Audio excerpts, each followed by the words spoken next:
Magandang umaga sa inyong lahat mga kababayan. Sa ating mga solid followers dyan, magandang umaga dyan sa inyong lahat.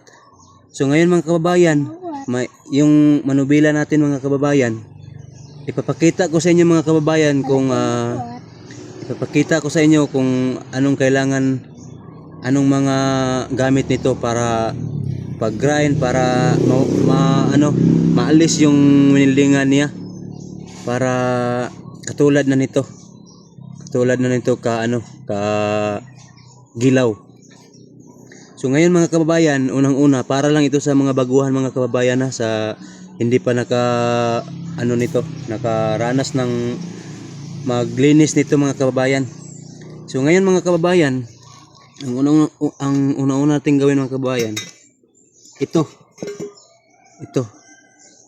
kilala nyo man siguro to kung ano ito mga kababayan, kasi yung ko maliit na.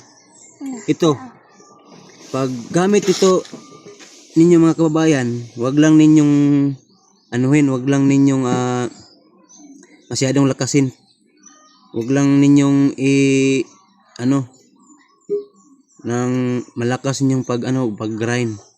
Kasi kung lakasin niyo pag grind ito ito sa ilalim, sobrang malalim malalim ang kakainin nito. Pagkatapos nito mga kababayan, ang nito mga kababayan, ito na naman mga kababayan. Kani po daw ay. Kani po daw. Pagkatapos na mag-grind pagkatapos na mag-grind sa grinding stone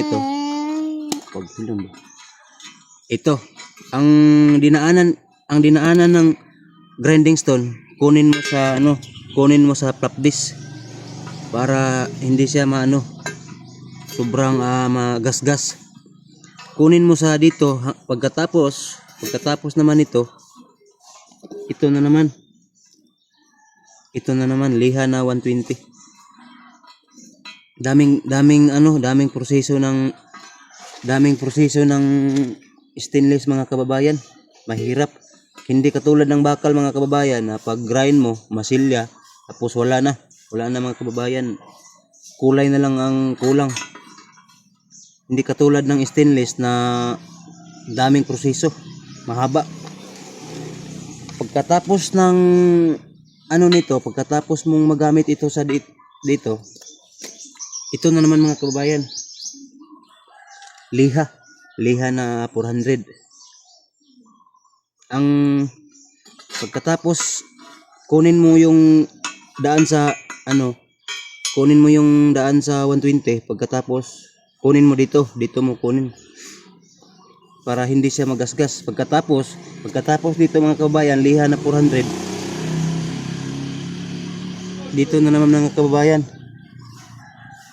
karton, magbilog ka ng karton tapos ibala mo sa grinder, tapos gamitan mo nito para gumilaw siya. So yun lang mga kababayan. Sana mga kababayan may nakukunan kayo na konting kaalaman mga kababayan, pero para lang to sa mga baguhan mga kababayan pero sa mga veterano dyan, wag scroll na lang ninyo mga kababayan, kasi alam naman sa mga veterano ito yung stainless. So yun lang mga kababayan. Sana mga kababayan follow, like, and share, and subscribe sa aking YouTube channel mga kababayan. So yun lang mga kababayan. Sana mga kababayan may nakukunan kayo na kunting kaalaman mga kababayan. Thank you.